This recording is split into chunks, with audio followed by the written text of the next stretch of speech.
Do you love the Tabernacle Choir? This year, the choir's music is everywhere you are. Listen to your favorite choir songs and music and the spoken word anytime you want on Alexa by simply enabling the skill. Alexa, play music in the spoken word. Now playing music in the spoken word. You can also download the Tabernacle Choir app, subscribe to the choir on YouTube, listen on Spotify, and have access to all their wonderful music. Happy listening. Over 2 decades of sports radio dominance in Utah. My favorite. This is DJ and PK on 97.5, the KSL Sports Zone.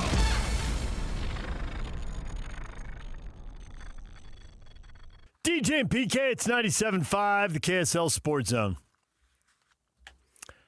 Sam Quinn has a story out, and it echoes things that have been written, not as definitively, but have been written with a similar tone by other people, social media, stories on the web. But we'll go ahead and go with Sam Quinn, longtime NBA guy, currently writing for CBS. He grades all the NBA teams' off seasons. Now, locally, everybody's all fired up for the Jazz in the media. I get not all the fans are. There are some fans still bitter about 4 years of tanking and rebuilding and don't think it's going to turn around.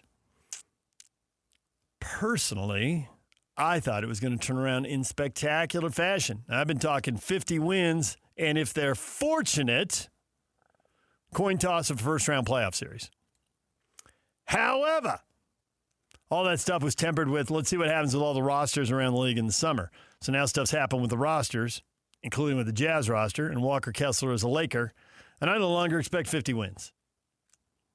Maybe I was up in the night in the first place. We'll never know. I don't think I was. I talked to a few other people. They were with me. One person was even like, 50? Pfft, this team's going to 55. And the logic from that person, well, let's speak for themselves, was that you are underestimating the fact that the Jazz regular season wins are going to mean a lot to the Jazz, and they're not going to mean a lot to other teams that are better teams and who are like, playoff seeding, whatever, fine. We got to get healthy. So-and-so's hurt, so-and-so's dinged up, and the wins are going to flow. That's pretty optimistic. But all that was based on having Kessler. And Kessler can make any team better because he can protect the rim, he can take away layups, and he'll block shots, he'll alter shots, and shots will never be attempted. People will settle for jumpers because they don't want to deal with him and his length and his athleticism. They just don't want to do it. But the Jazz traded him. And I think for a young team, David Locke has made this point, and he's right. The reason to temper expectations is they were playing free and easy. There was no pressure. Now there will be. They were playing against teams that didn't really take them serious and did not come in completely prepared. There is a wide gap between the Denver Nuggets and the Utah Jazz in the 2025-2026 season. But then you see them play, and it's tooth and nail. Not because they're as good, because the Nuggets don't take them serious and aren't prepared. The Nuggets are exhausted, and they look at the Jazz tanking and come in and are like, yeah, whatever. And the Jazz are all sorts of fired up, running around. Yay. Well, it's going to be different. Teams are going to come in prepared. And I think Darren Peterson, the fact they got the 2 pick is great because you get more talent. But the fact you get the 2 pick is a problem because these guys, these top 4, quite frankly, have such big reputation, expectation of getting talked about. And veterans never, ever like that and they want to take that player down. And the bigger and better you are, the worse it is. Ask Michael Jordan and Shaquille O'Neal. That'll get you frozen out of an all-star game. That doesn't happen very often. It's happened to a couple guys. What do they have in common? 10 championships. That's what they have in common.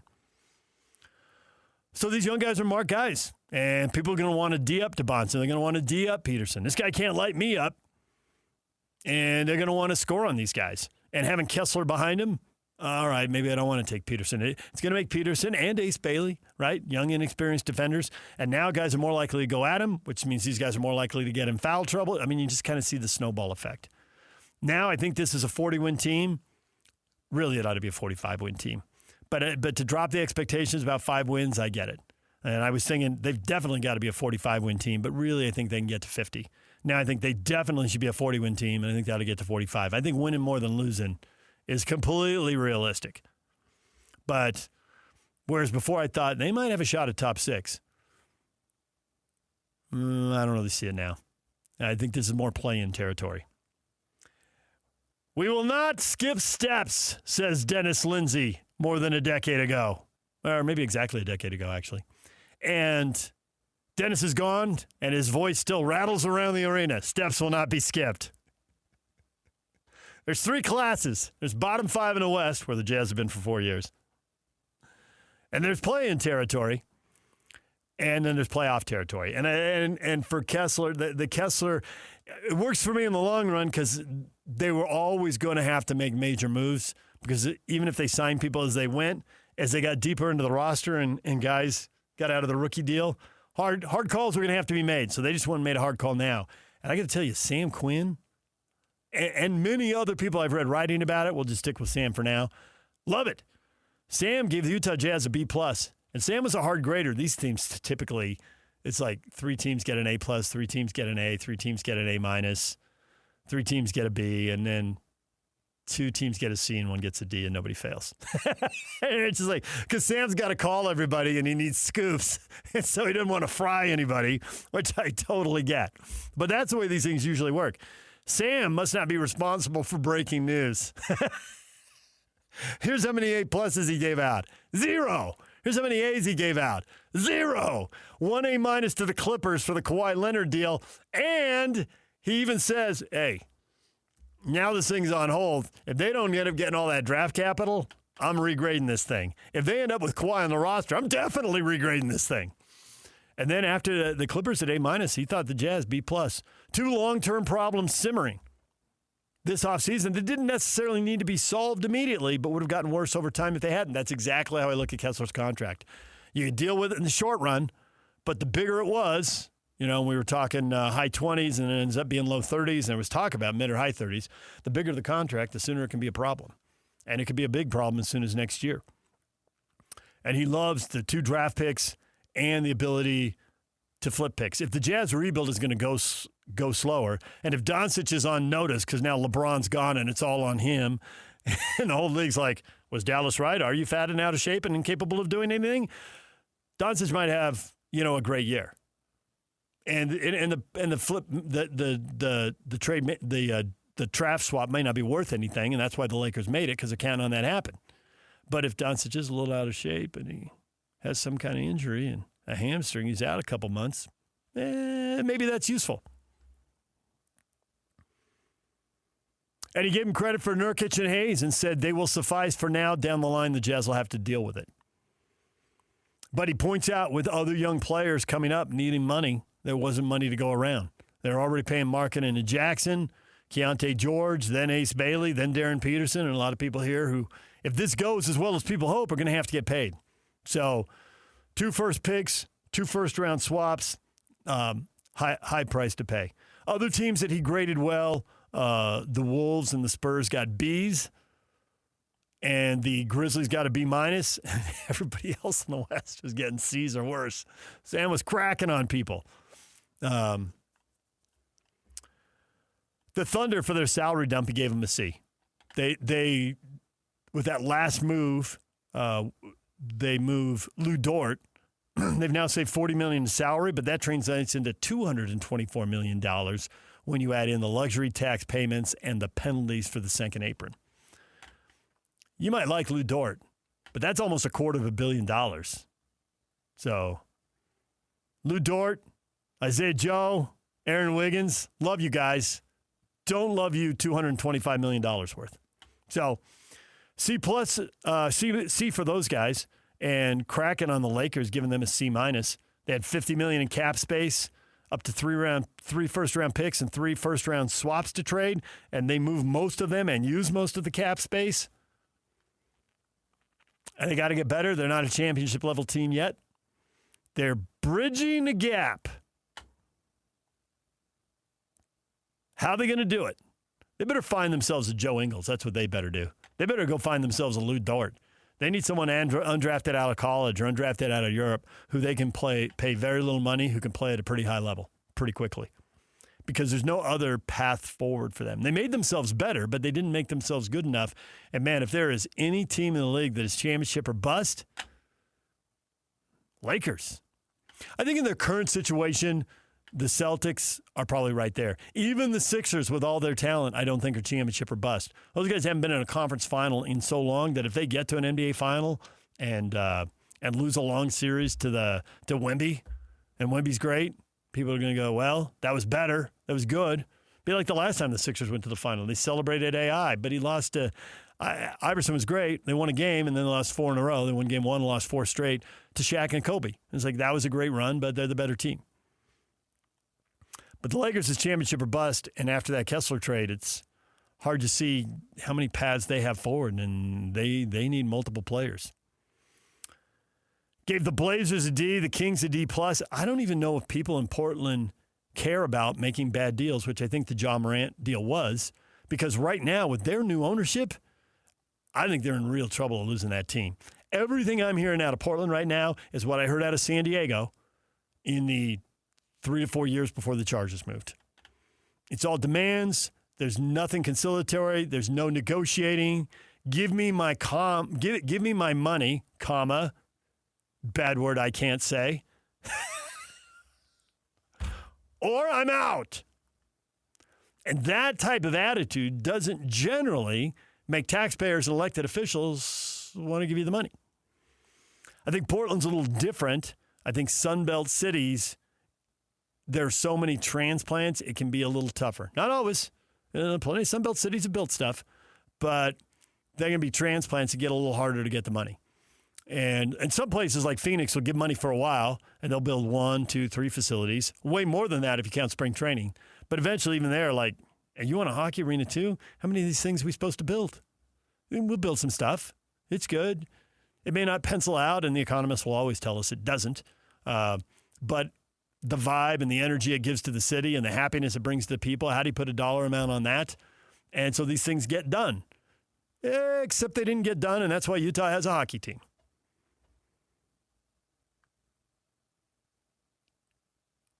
And that's why San Diego doesn't have an NFL team. And I don't know, man, the stuff I'm hearing in Portland. And you're like, is the owner really going to play that kind of hardball, or is this just, it's like the SEC. He's negotiating. Well, he engraved his kid's name on the Stanley Cup. So you tell me, what do you think tradition means to that guy? You could put a warm bucket of spit in the Stanley Cup. That's what tradition means to that guy. We got the cup, but Junior's name on it. Junior doesn't play for the team. Say one more word, I fire you. Engraver. Start engraving. We got to get Bill Orm on the show. He's been writing this. Bill Zanteno was very good on this. Former Salt Lake Tribune writer, now columnist for the Oregonian in Portland. And right away, he's writing, I'm worried about this. I'm worried about the Blazers leaving. From what I'm seeing and what I'm hearing and what I'm smelling. And I saw the social media blowback on Bill.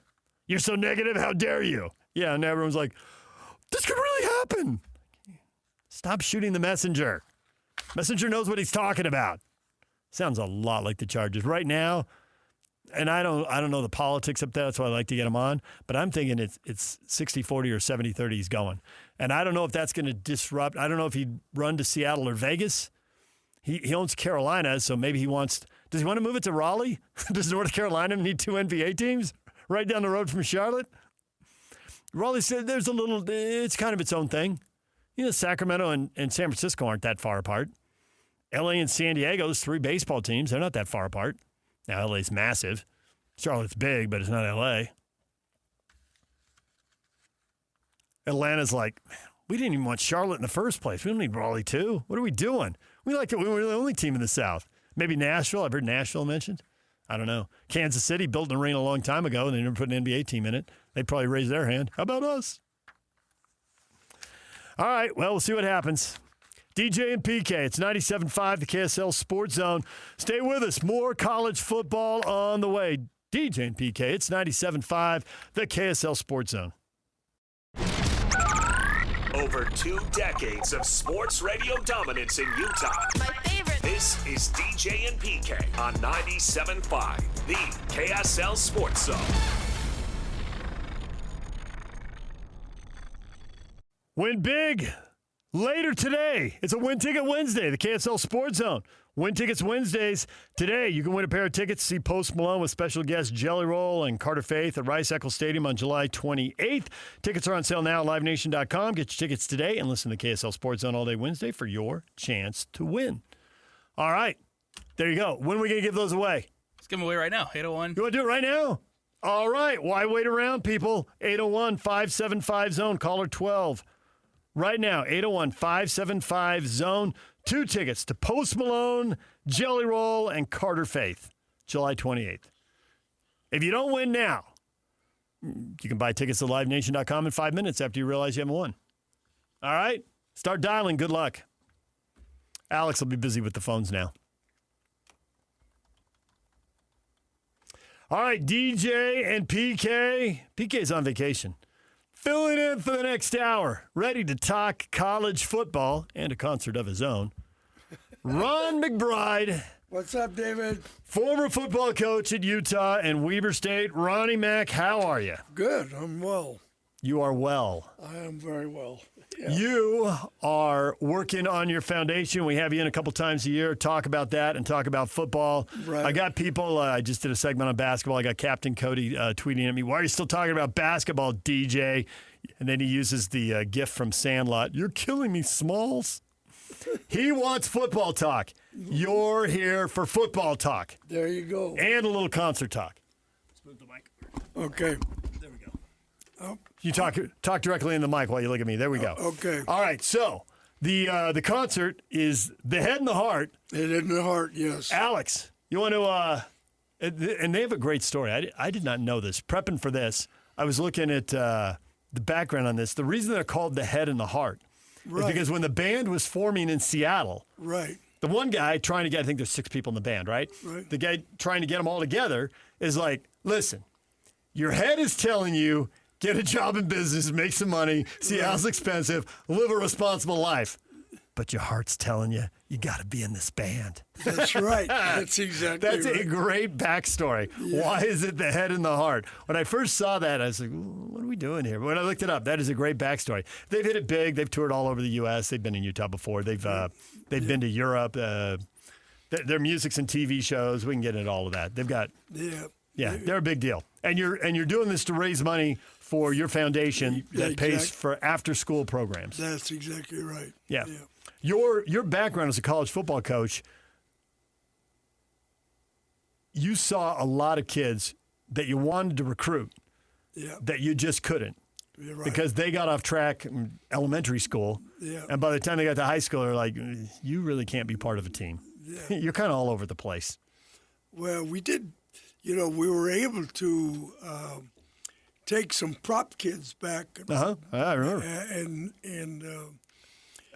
And you weren't against rolling the dice and taking a chance on a kid to see if it worked out. Absolutely not. But there were more kids beyond that you thought, oh, yeah. I'm a risk taker, and I'm not taking that risk.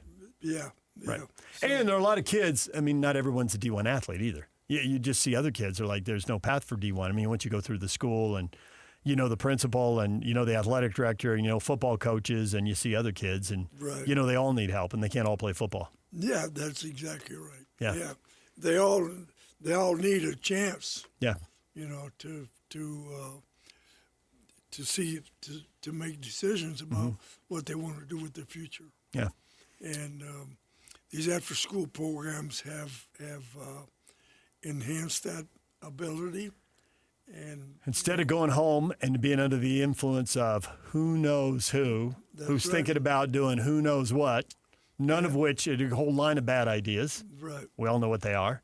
They're at school, and there's teachers staying after school, and there's some academic programs, some arts programs, some sports programs, and often there's also food involved for kids who are low income and struggling and may not be eating. Yeah. So every principal designs their own after-school program for their community. And what their needs are.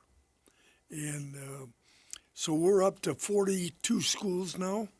Ogden District, Salt Lake District, Jordan District, Canyons District, Murray, Granite, and for the first time giving money to the Tooele District. That's exactly right. Right. Yeah. So now you need more money.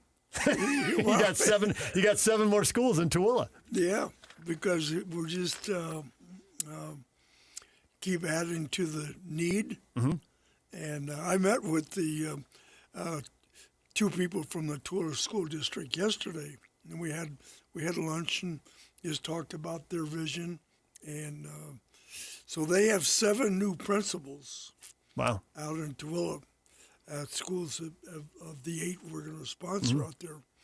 And so I'll meet with those people and then those teachers or principals in the next couple of weeks.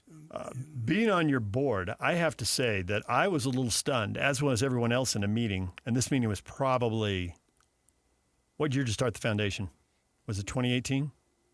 2017? It's been 10 or 11 years. 10 or 11 years, okay. So this was probably about 2018 or 19, because it was in the early days of foundation, but you were expanding.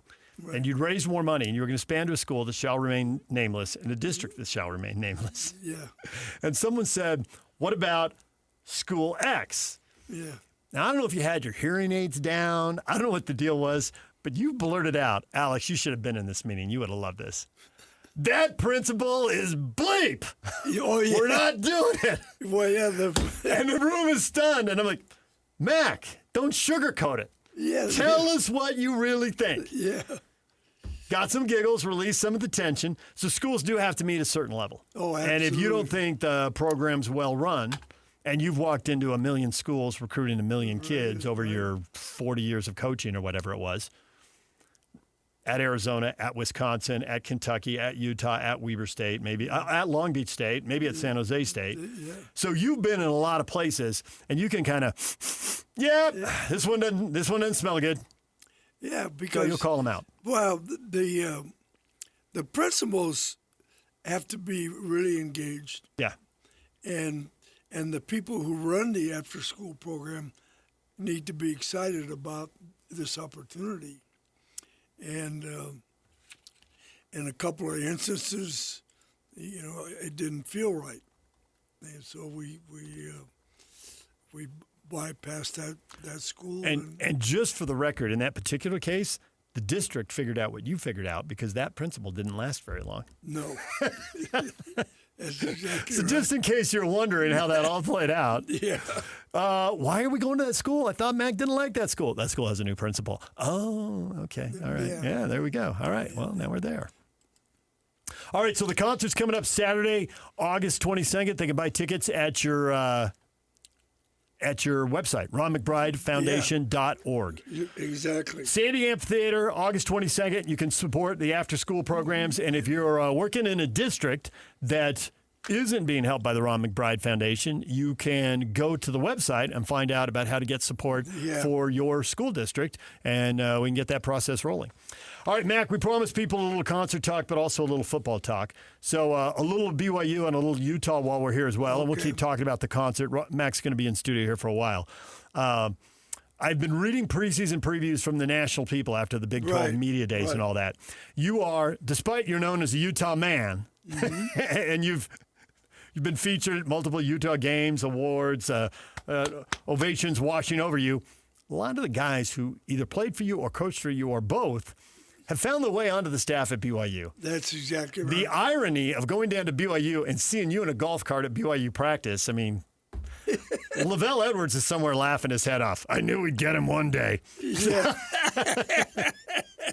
So the question I constantly see about BYU, people are very complimentary about the team and the prospects, which I believe you are very upbeat on the team and the prospects. But the position group that they question most is the receiver group. Right. How much faith do you have? I mean, it's obvious it's an unproven group, right? I mean, there just isn't the returning production. They have a couple of returning guys. Maybe they're ready to step into a bigger role. They have transfers coming in. Maybe they're ready to step into a bigger role. Right. What's your level of expectation, your level of faith? Well, I think that the couple of spring practices that I went to. let me just enjoy that. Yeah. So all right, go ahead. I thought that the quarterback was great.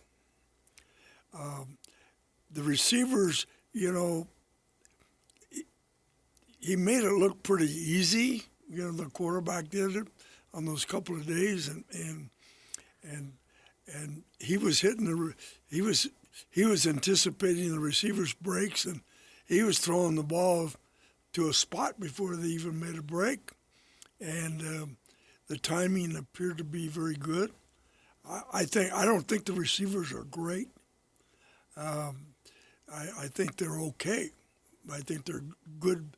I think they're solid, but I didn't see a guy that just really excited me. The starting running back I love. I think they're going to have a couple of really good runners. Their team speed, I think, is excellent, particularly on defense. I think they run extremely well. Do you believe, just as a general, not specific to BYU's case, but just general in football, to what degree does the quarterback make the receivers, and to what degree do receivers make the quarterback? Well, if you got some, oh my God, receivers, guys that. If you have Randy Moss. Yeah. Right. If you got those guys, so those guys are going to make plays with the ball, and they can they can man coverage, they can blow by, and do things and make the big play. I don't see a guy like that down at this point, but I see guys who run good routes, guys that catch the ball, guys that know how to finish. Mm-hmm. But is there a speed guy out there that you say, oh my God, that guy's impossible to cover? But I think there's a good communication between the quarterback and the receivers. And I think the offensive line is this kid gets rid of the ball quickly, so he doesn't hold on to the football. So their timing as far as getting the ball out on time, him not holding on to the football, him knowing where to go with the ball, I think is very good. So this is why quarterback is called the most important individual position in a team sport, is because you believe Bear Bachmeier's decision-making is going to make the offensive line better, so they don't have to hold their blocks as long. Right. And he's going to make the receivers better because he's going to correctly anticipate who's coming open. And receivers who might have a problem getting open will get the ball when they get open. None of those opportunities will be wasted. Yeah. So now, I don't know how good the second guy is. He took a lot of reps when I was there. Yeah. But I think there was a big difference between the 1 and 2. Well, that is generally the case in college football these days because the guys who are good enough to be starters generally aren't content with being a backup and can find some place that wants them. We're seeing quarterbacks on their 3rd and 4th school. Oh, yeah, absolutely, So if they can get something out of Bourget, and he's an older, experienced kid. He's a redshirt senior, so. Right. Well, yeah, hopefully he's got enough reps that he can give him something. He's been in the system. He knows it, But I think Bachmeier's kind of in his own league. I think the guy's a very special player. And the defense, even with Jay Hill, who recruited Jay Hill at the U? We did. I did. That was during the Ronnie Mack era. Yeah, Kyle was your defensive coordinator. Yeah. And it went down between us and BYU. He was a Rick's College JC transfer. Right. Yeah. And for some reason, they were BYU people. His parents and expect him to go to BYU, but it just it seemed like we probably paid more attention to him than they did, and we appeared, I think, that we wanted him more than what they, he maybe wasn't a priority for them, and he was a priority for us.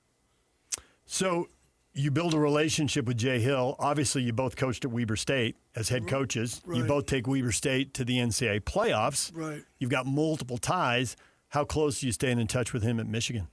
Good. In fact, I just got a text from Jay last week, and and basically he just said how much he appreciated, me, whatever I did to help him along the way, and he's got a great story.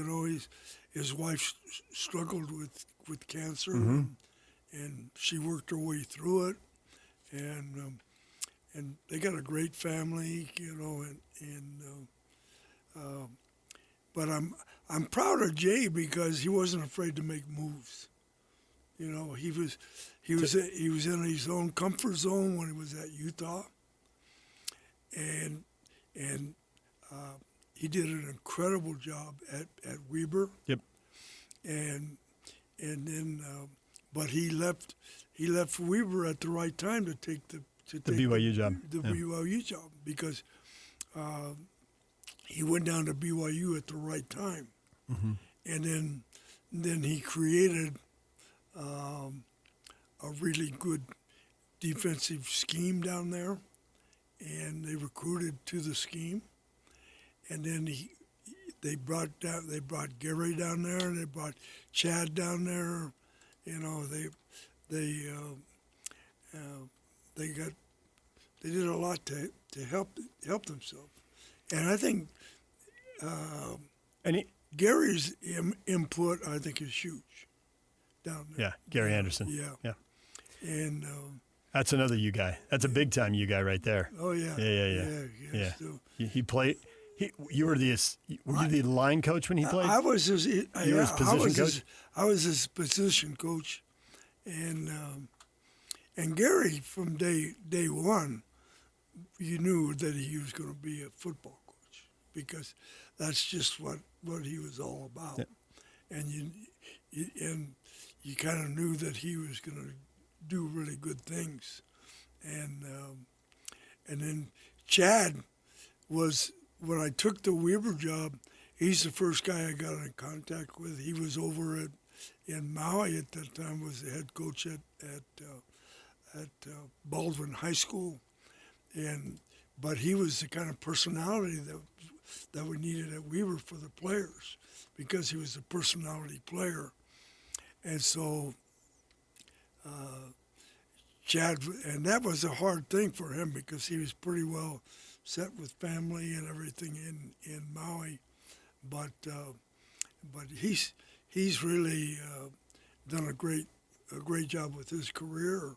He's been some really good places, and he's established himself. Were you surprised when Jay Hill went to Michigan, or when you heard Kyle was going to Michigan? Did you assume Jay would follow? And you have a unique perspective on Michigan because part of your career you were coaching at Wisconsin. Right. You were on the staff at Wisconsin. Actually, you have a Michigan story you have to tell. Oh, it's just a great story. It's like one of the top 2 or 3 stories. So were you surprised, or did you think it was an automatic? That Michigan's such an opportunity? Well, when I looked at who they were talking to, and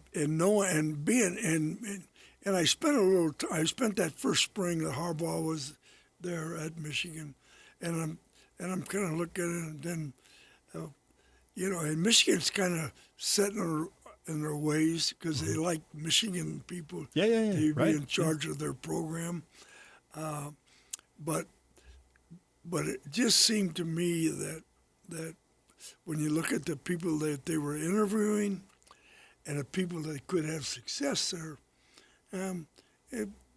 to me, Kyle was the right fit because, of his background and what he's done, and the fact that he has his own people that he could bring. So was Jay an automatic then in your mind? I think that Jay was an important part of it. Yeah. And I think that I was a little bit surprised, but I think that for Jay's career, I think that was a good move because Kalani has a long-term contract at BYU. So I don't think that Kalani's going to be stepping down anytime soon. So I think that Jay went at the right time, and fortunately for everybody, Kyle was able to kind of got rid of some of the Michigan standbys and created his own people. Yeah. And then the people that he kept at Michigan were the obvious people that he should keep. So I think that he's done a good job. He got his two weight room guys. He's got his offensive line coach, his offensive coordinator, his defensive coordinator, defensive line coach. So, he bought a lot of people that are loyal to him, and then he took some players from Utah that are very loyal to him. So, and it looks like they've recruited extremely well. So, so if I say Michigan goes 10-2, do you think that's? Am I going too high with that prediction? No, I think that's about right. Yeah. I think that they'll be, That is what I said in a newsroom debate, and I got to admit it was a little off the cuff. But I can't back off it now. But So I just wanted to hear. But I think that just looking, I get these little blurbs on my phone every day about Michigan football. Mm-hmm. So when you look at the guys that they've recruited, the guys that have committed to them, and you look at they've basically, I think, covered their needs, and I think covered their future to a certain extent. Mm-hmm. Now, Michigan can be really hard on a non-Michigan guy. So Ask Rich Rodriguez, right? well, there's been a couple, but Kyle kind of fits what they need. And now, then they let the athletic director go. Yep. So, so the new athletic director, Kyle won't be the guy that he hired. I mean, Yeah. So then, That's all. That can get a little dicey Well, if things aren't going well. It can get dicey fast. well, yeah, it can't be because the new AD is going to come in with expectations, and so and we'll see. It'll be interesting to see how far they go away from the Michigan family to hire an AD. So traditionally, they'll hire somebody with huge Michigan ties. The basketball coach is on a shorter leash than Kyle. I mean, he only has like a 2-year contract, Yeah. whereas Kyle's got multi-year guaranteed, money locked in. I mean, he's signed into the next decade. Well, Kyle's no dummy He had leverage. as far as contracts and how the contract reads and guarantees, and so he was what they needed at the time, and they weren't afraid to pay for it. No shortage of money at Michigan. A little shortage of money for after-school programs in the state of Utah. We're actually seeing some cuts in government money going to after-school programs, so more need than ever for private donations and foundations. Oh, yeah. You can help support the Ron McBride Foundation. How many schools are you helping this year? 42. 42 schools spread across 1, 2, 5, 7 districts. Yeah, 7 school districts. Yeah. All right. So if you want to help out, all you have to do is go to the concert. The Head and the Heart, coming up the 22nd of August in Sandy. It'll be the Sandy Amphitheater, right. Right. Get your tickets at Ron McBride Foundation, online at the ronmcbridefoundation.org. And then we have a couple of backup bands, Opening acts? Yeah, All right. we have the Little Moon coming out of Springville, Utah, which is a folk rock band, and then and then we have Noah Rinker is another one, and these are both very good bands. They're excellent. All right, RonMcBrideFoundation.org. We got to take a break. More football. We'll talk some youth football with Matt coming up, and he's also got a Michigan story. Alex, you're not going to believe this. You're from a time, there's video and there's replays. You're not going to believe this story and the name dropping he's about to do. We'll get to that next. Stay with us. This is Utah's best coverage of the Utes, Cougars, Jazz, and Mammoth. Here we go. From the guys who have been there for all the biggest moments in Utah sports history. You're listening to DJ and PK on 97.5, the KSL Sports Zone.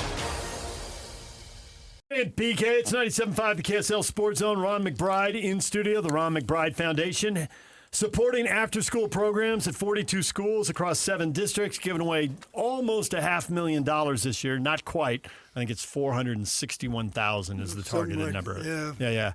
Almost to the $500,000. This is a 3rd annual concert. It's at the Sandy Amphitheater, August 22nd. You can buy tickets to see the Head and the Heart and 2 opening bands. It's a whole show. The Head and the Heart from Seattle has tons of fans. Now, most of the fans, is this true, on the board, like 30 people, and the board's pretty much split evenly male and female. Right. The women know way more about this band than the guys. Absolutely. I'm wondering if that's true of their whole fan base, or that's just the way it happens to break down in the room. Well, it seems like, the Head and Heart's kind of an interesting because they have a really good following. Mm-hmm. And so if you ask the ladies, they all know the Head. Okay. Oh, yeah, you got the Head and the Heart. How'd you do that? Okay. Right? And then the guys are like, tell me more about the band. Tell me more about the band. Let me go to the Wikipedia page and get their backstory. Yeah. And so the point is for buying the tickets then, for the guys listening now, you're going, the Head and the Heart. Go home and ask your wife. Go ask your mom. Go ask your sisters. Go ask your kids, your daughters. First of all, they're extremely talented. Mm-hmm. And I've been able to listen to a lot of their stuff now, and I really like what what they do. And the complementary bands really support what they do. So and actually they're very good, and they have a good following in Utah. So this should be moving this event to the amphitheater out there in Sandy, I think, is ideal because it's such a great venue, especially for the fans. Yeah. It was scheduled originally for another venue, but now it's set for the Sandy Amphitheater Saturday, August 22nd. There are VIP tickets available. There's general admission. They got some grass. You can bring a blanket there. Sit on the grass if you want, whatever you want. Go to the RonMcBrideFoundation.org. RonMcBrideFoundation.org. Get your tickets. All right, we only have a little time in the segment. We got to go to break, but we promised a football story because we are a sports station. There was a time you coached in the Big Ten. Kyle's now at Michigan, and now everything is, replays and from a million angles. In a different era and a different time, you were at Wisconsin. And tell the folks what happened. And, Alex, you're not going to believe this. This would never happen today. This is one of the 2 or 3 craziest stories I've heard in football. Go ahead and set the situation. Yeah. So you're playing in Michigan. Are you at home or are you on the road? We're at home. Okay. And so to trace back on the story, so the first thing I asked when I went to Wisconsin, I said, well, who are we sending to the officials meeting, to support, to know what the officials are thinking about. Yep.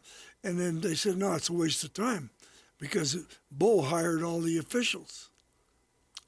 What? I just, what do you mean, Bo? What do you mean, Bo hired all the? Yeah, because it's no use sending somebody because they're all the officials. Bo Schembechler, Michigan legend. Yeah, they're all Bo's guys.